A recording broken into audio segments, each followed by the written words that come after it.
வணக்கம்.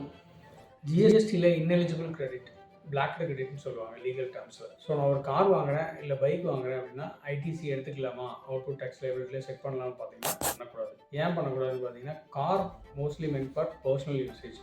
ஸோ அது இல்லாமல் நம்ம ஃபைனல் ப்ராடக்ட்டில் டேரக்ட்லி ஆர் இன்டெரக்ட்லி வந்து இன்க்ளூட் ஆகணும் அந்த காஸ்ட் வந்து. இல்லை அப்படின்னா அது இன்எலிஜிபிள் ஐட்டம், பிளாக் கிரெடிட்.